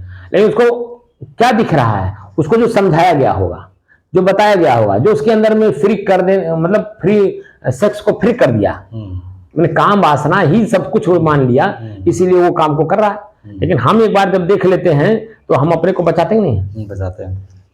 हमारे हिंदू धर्म में जो हिंदू लोग हैं, जो हिंदू अपने आप को मानते हैं, सनातन धर्म का हिंदू धर्म जो अपने आप को मानते हैं, आप देखेंगे कि 1 से 2 बच्चा ही पैदा करते हैं, क्योंकि उनको मालूम है कि इसको पढ़ाना लिखाना, योग्य बनाना, सूरज चांद की तरह चमकाना कठिन काम है। इसी भागवत में तो साहब लिखा भी है कि एक बच्चा पैदा करना है बस। मतलब एक प्रतिज्ञा भी पंडित लोग दिलाते हैं, मतलब लेकिन संस्कृत में बताते, कोई समझाते किसी नहीं है। श्रीमद् भागवत में लिखा है कि एक ही बच्चा, वह समझदारी की बात लिखा हुआ है ना, एक बच्चा जो है मतलब। हाँ, उसके चलाने के लिए उसके पीछे उसका वो भी दिया हुआ है कि एक बच्चा क्यों, क्योंकि एक ही में आपको खाली जानना है कि वह वासना है, कष्ट है, दुख है, पीड़ा है, उसका परिणाम क्या आ रहा है। आप अपने को भूल जाते हो। एक बच्चे बाद में औरत नहीं रहती, माँ हो जाती है, तब माँ का दर्जा हो जाता है उसका, और दर्जा खत्म हो जाती है एक बच्चे के बाद। वो तो समय के आधार पे उसके शरीर का जैसे ग्रोथ होता है, उसका नाम बदलता चला जाता है, तो उसकी क्रियाएं उसके शरीर के साथ होती है, वो सभी बदल जाता है। तो यहाँ हम अपने को जानना चाह रहे हैं और अपने दुख को जानना चाहते हैं। तो दुख कौन निकाल, मेरा दुख आप निकालेंगे? भूख मुझे लगा है, तो भोजन आपके भोजन करने से मेरा शरीर स्वस्थ हो जाएगा? तो जिसको भूख लगा, भूख हमें, भोजन हमें स्वयं करना है। तो मैं अपने ही दुख से मुक्त होना चाहता हूं, यानी शरीर से मुक्त होना चाहता हूं कि जब शरीर ही नहीं रहेगा तो अनेकों प्रकार का दुख नहीं होगा, और उसके निवारण के लिए मेहनत नहीं करना होगा, क्योंकि मैं स्वयं अपने आप में स्थित हूं। तो मैं अपने आप को अपने आप में ही स्थित करना चाहता हूं, तो मुक्त हो जाऊंगा। उसकी साधना हम लोग कर रहे हैं। हम लोग ये जो समाज की अन्य चीजें दिखाई दे रहे हैं, हमको उसमें नहीं जाना है, वो तो करके आपने देख चुके हैं। अगर उसी में सब कुछ होता तो यहाँ अंतिम में साधना करने की आपको क्या जरूरत थी? जी सही, बोलिए जी, जरूरत क्या थी? क्योंकि वही सब कुछ जब था, यहाँ आने की जरूरत नहीं। और जो सब कुछ उसको मान रखे हैं, उसको देख करके सब पीड़ा मिला अब तक का होता है, इसीलिए और अभी भी जो उसी को महत्व दे रहे हैं, तो आपकी साधना में कहाँ आ रहे हैं? बताइए। आपका पूरा कमरा खाली है, सिर्फ 2 ही लोग हैं हम लोग। इसका मतलब है हमें 2 लोगों को पीड़ा है अपने शरीर से। जिसको सब पीड़ा मालूम होगा वही अपना दवा खोजेगा। मैं क्या कह रहा हूँ, खुद अपने रोग नहीं समझ में आएगा तो किसके पास जाएगा भाई रोग मुक्त होने के लिए? क्योंकि समाज में सब कुछ उपलब्ध है। तो यहां मैंने कहा था ना कि इसमें कोई करोड़ों में कोई एक आता है, तो करोड़ों में हम लोग एक अपना काम कर रहे हैं। अब वीडियो बना करके हम यूट्यूब मार्केट में रख दे रहा हूं, जिसको 100 नहीं गर्ज होगा हमारी साधना को करके। हमारी साधना नहीं हो तो ऋग्वेद काल से चला रहा है साधना, और हम भी उसी को वहीं से पाए हैं। हमारे जो संत थे, गुरुजी थे, वो भी तो संत ही थे, वो अपने गुरुजी से पाए, उनके गुरुजी संत से पाए, ऐसे चली आ रही है। हमको मिला, हमारा कर्तव्य हम आप सबके बीच में उसको रख दें। जो भी इस चीज को समझेगा, देखेगा, करेगा, अपने आप को मुक्त कर लेगा। पहले तो अपने दुख को तो समझे कि शरीर ही दुख का जड़ है। सत्य है, शरीर ही दुख का जड़ है। तो शरीर में हम हैं, तो हमें अपने ही शरीर से अपने को मुक्त करना है। तो शरीर के जितने पार्ट्स हैं अलग अलग जानना होगा, अलग अलग उनकी क्रियाओं को जानना होगा, उनके भोग को जानना होगा, उनके परिणामों को जानना होगा। धीरे धीरे हम अपने आप को बचाते जाएंगे, फिर एकदम स्थिर होते जाएंगे। बचाते जाएंगे हम स्थिर होते जाएंगे, बचाते जाएंगे हम स्थिर होते जाएंगे। तो हमारी जो अपनी खुद की स्थिरता है, हम उसी में समा जाएंगे। शुद्ध है, शांत है, स्थिर है, तो अपनी स्थिरता में आ जाएंगे।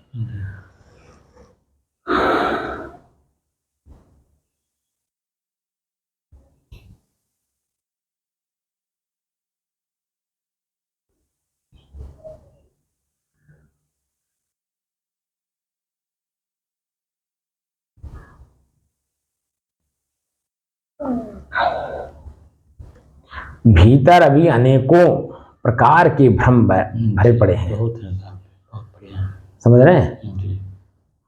बस एक एक को जानते जाइए, एक एक को निकालते जाइए। भ्रम का पूरा शरीर ही है सब, पूरा शरीर भरा भ्रम से है।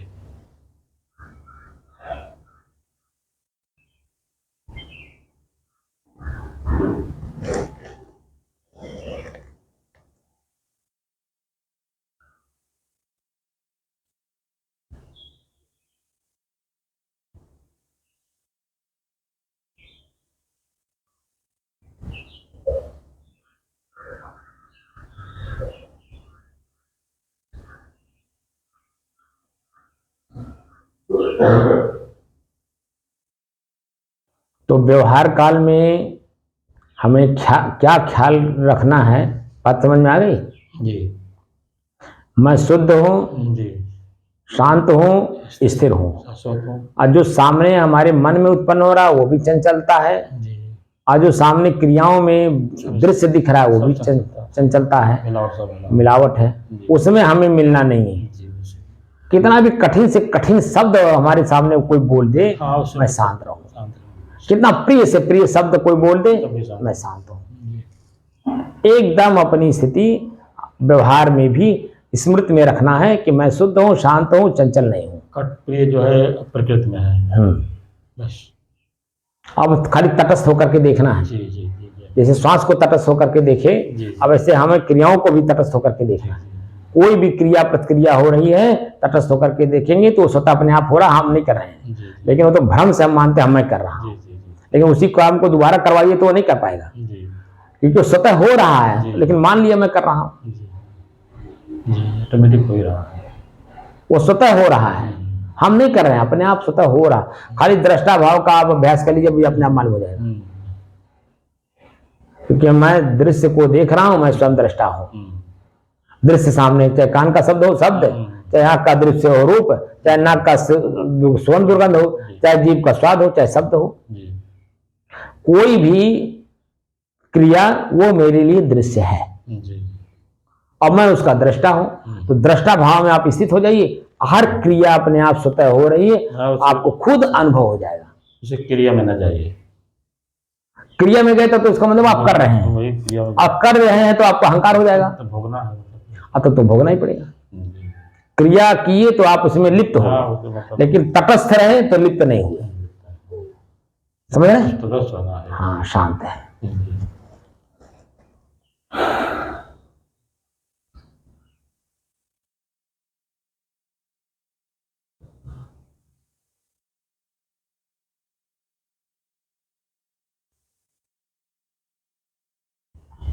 जिस लगन से मैं आपको सिखा रहा था शुरुआती दौर में, अगर उस लगन से और जो सिस्टम से मैं सिखा रहा था उस सिस्टम का पालन किए होते, बहुत बातें समझ में आ गई होती। समझी नहीं, अब तो कुछ मतलब शब्द मालूम हो रहा, पहले कुछ शब्द नहीं मालूम। हाँ, मैं समझ रहा हूँ, क्योंकि अजीब शब्द था, मतलब आध्यात्मिक शब्द हम लोग को जानकारी तो सब कुछ मालूम हो रहा, कौन क्या है कौन क्या है, कुछ तब थोड़ा सा समझ में आ रहा। आप समझ में आ रहा है ना? धीरे धीरे आ रहा साहब, अच्छा लग रहा। अभी मतलब अच्छा भी नहीं लगता था साहब, मतलब तब मेरी आवाज बुरा लगती रही होगी, क्या बोल रहे हैं, लेकिन ये कि आप में दृढ़ता रहा कि आप बैठे रहे, सुनते रहे, चलते रहे, करते रहे, आप जाकर के आपकी समझ थोड़ी थोड़ी बढ़ रही होगी। महसूस हो रहा साहब, हो रहा ना? लेकिन अगर वही मैं जरा सा भी थोड़ा सा कुछ किया होता तो आप टूट जाते, खुद भी टूट जाते, मैं तो टूटता ही। लेकिन मैं अपने आप में स्थिर हूं, तो मैं वही जो साखी आप पढ़ते हैं, गुरु कुम्हार शिष्य कुम्भ है, गढ़ गढ़ काढ़े खोट, अंदर हाथ सहार दे बाहर बाहें चोट। मैं उसी का एकदम पूरा पालन किया हूं, तब आज आपकी समझ बढ़ रही है। क्योंकि मैं गुरु पद पर हूं, आप शिष्य पद पर हैं, तो आप कुम्भ हैं, मैं कुम्हार हूं। तो मेरा काम है कि उसमें कमी जो है वो निकालें, क्योंकि समाज में हमें रखना है, प्रदर्शित करना है। जैसे हमारे गुरु जी हमारे अंदर की कमी निकाले, तभी तो आज मैं समाज के सामने खड़ा उतर रहा हूँ। अगर मेरी कमी रह गई होती तो मेरे गुरु जी कहाँ हमको खड़ा समाज में उतार पाते, या मैं स्वयं कहाँ उतर पाता। कहीं कहीं कोई ना कोई कमी लेकर के मैं कोने में घुस जाता, जैसे सभी लोग घुस जा रहे हैं, लेकिन मैं नहीं कहीं घुसता हूँ। ठीक है, तुम्हारी यही इच्छा। अभी कोई कहते कि आश्रम छोड़ दिया, मैं तुरंत छोड़ूंगा। क्यों? क्योंकि मैं आश्रम में आसक्त नहीं हूँ, क्योंकि मैं आश्रम के लिए साधु नहीं बना हूँ। आश्रम माने मकान, तो मकान तो मैं पहले ही छोड़ के आया हूँ। तो जब जहां मेरा अपना पैतृक मकान था, जहां मेरा अधिकार था, स्वयं का अधिकार था, मैं बेच सकता हूँ, नष्ट कर सकता हूँ, उसको विकास कर सकता हूँ, उसको मतलब सौंदर्यीकरण कर सकता, सब कुछ कर सकता हूँ, उसको तो मैं छोड़ आया। यहां मैं तो कुछ कर भी नहीं सकता, क्योंकि ये पब्लिक प्रॉपर्टी है। मैं इसको किसी को बेच नहीं सकता, किसी को लिख नहीं सकता, किसी को दे नहीं सकता। जो विकास भी करना होगा तो 4 आदमी से पूछना पड़ेगा। अब विकास करने के लिए मेरे पास पैसे भी नहीं, 4 जन से कहना पड़ेगा भाई हम हाल बना रहे हैं, कुछ सीमेंट दो, कुछ सरिया दो, कुछ ईंट दो, कुछ लेबर मिस्त्री लगेंगे, उनका खर्चा कहां से आएगा? तमाम तरह का दिमाग लगाना पड़ेगा ना। तो ये समाज देगा भी, फिर बनेगा भी, काम होगा। लेकिन हमको इसका भी कोई वो नहीं है, क्योंकि मैं अपने को अपने आप में स्थिर करके चल रहा हूं, ये सन 2000 के पहले से ही। इसलिए मैं कहीं किसी चीज में फंसता नहीं। हाँ, रहता हूं, जब तक रहूंगा तब तक अपनत्व की तरह रहता हूं। और जब तोड़ता हूं ना वहां से संबंध, तो तिनके की तरह तोड़ करके चला जाता, लाख कोशिश करिए बुलाने की, वापस नहीं जाता। क्योंकि मुझे मालूम है कि उतना ही मेरा समय था वहां के लिए। उनका हमारा लेन देन खत्म हो गया, प्रारब्ध पूरा हो गया, बात खत्म हो गई। अब हम कैसे चाह के भी नहीं रह सकता। कई आदमी मर जाता, कहते हैं देखिए प्रारब्ध का पूरा हो गया। मैं क्या कह रहा हूँ, तो वही स्थान छोड़ देने का मतलब प्रारब्ध पूरा हो गया। मैं बंबई में पैदा हुआ, कहाँ रहा, फिर साधु बना, कहाँ साधना किया, फिर हरिद्वार गया, कहाँ रहा, किसके साथ रहा, क्या क्या झेला। मैं मगर आया, यहाँ आने के बाद भी जब आप क्या क्या कर रहा हूँ, तो सब कुछ वो प्रारब्ध अपने आप करा रहा है, मुझे वहां ले जा रहा है। जिनका हमारे पास लेन देन है उसको पूरा लेन देन पूरा करवा रहा है। मैं अपने आप में स्थिर हूँ। जितना दिन हमारा यहाँ का हाल हो रहा है, लेकिन सब जान नहीं रहे, आप जान रहे हैं, यही अंतर है। तो जानकारी में है, तभी तो आपको जानकारी दे रहे हैं। अगर मैं अपने आप में वही प्रक्रिया, वही वासना, वही जो है चीज सब जान रहे हैं, सब मतलब अपना प्रारब्ध हम, लेकिन मैं कर रहा हूँ, ये बात है ना, भोग रहा हूँ। हाँ, मैं कर रहा हूँ, ये बात है, लिए हुए मन में लिया, मैं कर रहा हूँ। लेकिन उसी कमों को दोबारा अपने कर जाए तब मालूम है ना। जैसे मैंने आपको उदाहरण दिया था, तो आप सर्विस में थे, तो एक सिस्टम में थे। अब सिस्टम से आपको सिस्टम ने निकाल दिया, मैंने आपको क्या बोलते उसको, रिटायरमेंट कर दिया। इसका मतलब सिस्टम से सिस्टम निकाल दिया। अब आप जाके करिए, कर पाएंगे? क्यों? क्योंकि सिस्टम में है ही नहीं है। नहीं करेंगे, कहीं जाएंगे? जान रहे हैं ना कि सिस्टम में नहीं हो तो जाऊंगा, क्योंकि आपको रिटायर कर दिया सरकार ने, बिल्कुल मुक्त कर दिया, तो आप उस काम को नहीं कर सकते। लेकिन जो काम आपको जहां जहां होना था, इसीलिए उस संस्था से जुड़ के करना हो गया, वो स्वतः हुआ। तब से हमको बहुत शांति हो गई साहब, हम उलझन से सबसे बहुत खत्म कर लिए, हो गया। लेकिन अब सतर्क रहिए, सावधान रहिए। तो साहब अब कहाँ, बहुत सावधान। हाँ, जितना ही बारीकी के साथ मन हमको वो ले जाके भिड़ाता कहीं न कहीं, उस बारीकी को भी समझा करिए। ये अपने शरीर में ही अपने को बारीकी से ले जाकर के उसमें घुसा देता है। जैसे मान लीजिए, मैं आपको कई बार कहा हूँ कि सुबह से शाम तक जो भी व्यक्ति आपसे मिल रहा है, उसका प्रारब्ध आपके साथ जुड़ा हुआ है, उसकी चीजें आपके पास हैं, आपकी चीजें उसके पास है। तो अगर वो देन लेन अगर पूरा नहीं होगा तो आपका साथ छोड़ेगा नहीं, पीछे लगे रहेगा। लेकिन आप जैसे आपने समझा कि वो लेने आया है, अभी दे दें, चाहे 10 दिन बाद देना पड़ेगा मुझे, तो क्यों ना हम तत्काल दे करके 10 दिन का जो समय है उसको हम बचा ले।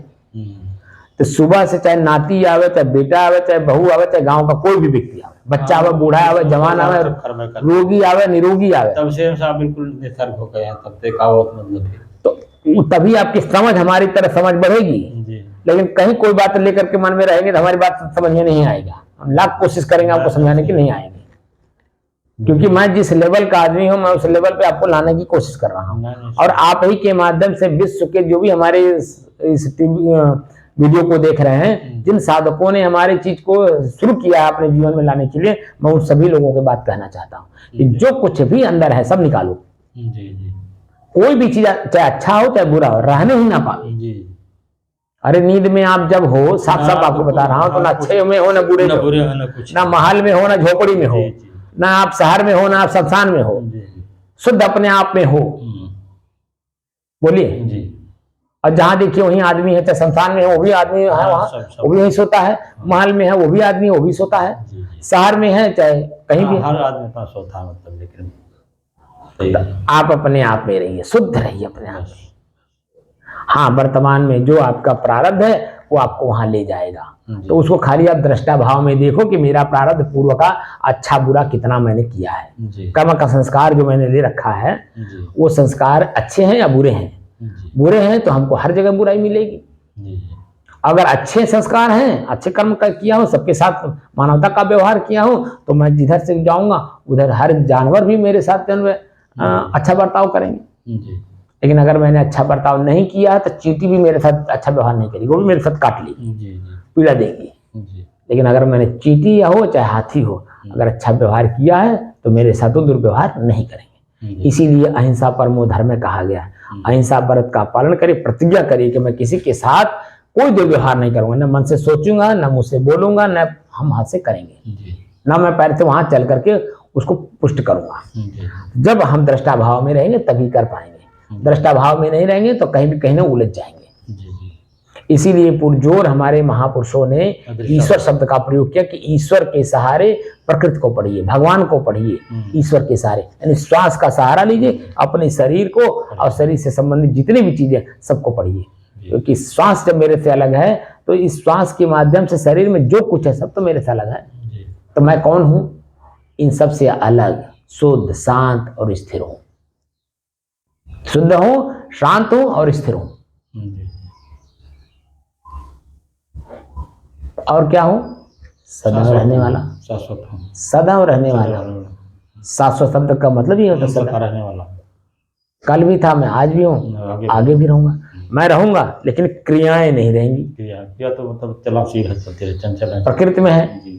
अब प्रकृति में वो कम बेस चलता है, कभी अग्नि ज्यादा हो जाएगी, कभी पानी ज्यादा हो जाएगा, कभी हवा ज्यादा हो जाएगा, कभी मिट्टी ज्यादा हो जाएगी। लेकिन मैं तो कुछ नहीं हूं ना। इसलिए अपनी शुद्धता का मतलब हुआ शुद्ध है, शांत है एकदम, मन में कुछ न उपज नहीं पावे तो देखेंगे शरीर अब आपका हल्का रहेगा। अब मन में ही उपजता है मेरे शरीर में दर्द हो रहा है, मन वहीं में बार बार जाता है, यहाँ दर्द हो रहा है, यहाँ दर्द हो रहा है, यहाँ पीड़ा हो रहा है, यहाँ पीड़ा हो रहा है, यहाँ कड़क रहा है, यहाँ गड़ रहा है, बस वहीं बार बार जाता है। लेकिन इसी को बार बार देखने से वो हल्का हो जाता है। जिस चीज को आप बार बार देखते हैं वो जिसमें बहुत ज्यादा महत्व दे करके भारीपन लग रहा था, बार बार देखने से हल्का हो जाता है।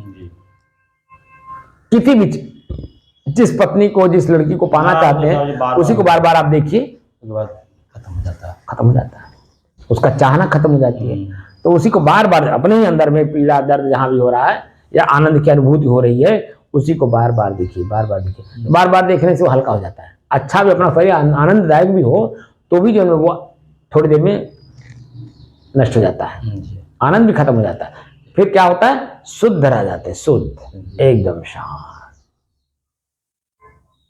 मेरी चित्तवृत्तियां एकदम अपने आप में स्थिर हो जाती हैं।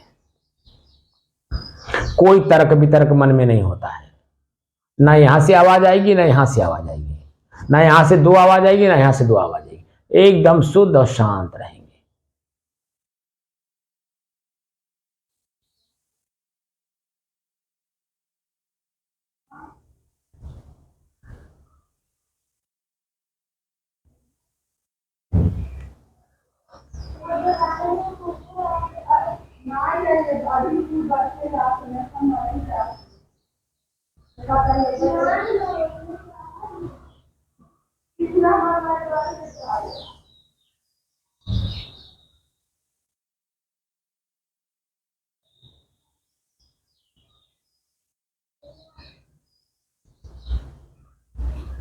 अच्छा, कल कुछ लोग हमारे वीडियो को देखे जी, तो इसमें चिड़ियों की चहचहाने की आवाज़ आ रही थी। कोई लोग बोलती, बहुत ज़्यादा बोलती है ना।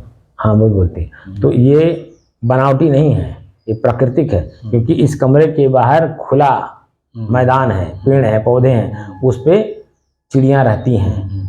वो जो चहचहा रही हैं वो हमारा मोबाइल कैच कर लेता है। तो ये बनावटी नहीं है, ये स्वतः प्रकृति में हो रहा है। इसलिए क्योंकि मुझे शुद्ध और स्थिर चीजें सिखानी है जिसमें मिलावट ना हो, तो उसको बोलते सहज सरल। तो सहज और सरल में जो चीजें आवाज आ रही हैं ये इस कमरे के बाहर, बरामदा के बाहर, मतलब इस कमरे के बाहर खुला हुआ है, वहां पेड़ है, पौधे हैं, चिड़िया उस पे हैं, रास्ता भी, आदमी भी जा रहे हैं आ रहे हैं तो वो अपने आवाज करते हैं, वो इसमें कैच हो जाता है। तो लगता है कि इसे बनावटी है, लेकिन बनावटी नहीं है, ये सहज और सरल है। इसी नाते मैं कबीर की वो साधना सिखा रहा हूँ जो सहज और सरल है, जो मैं उसको प्राप्त कर सकता हूँ। ऐसा भी नहीं सिखा रहा हूँ जो प्राप्त करने में मेहनत करना पड़े। जो चीजें, वो चीजें सिखा रहा हूँ जिससे कि हमें सहज रूप से मिल जाए। समझ रहे? तो वीडियो बंद किया जाए।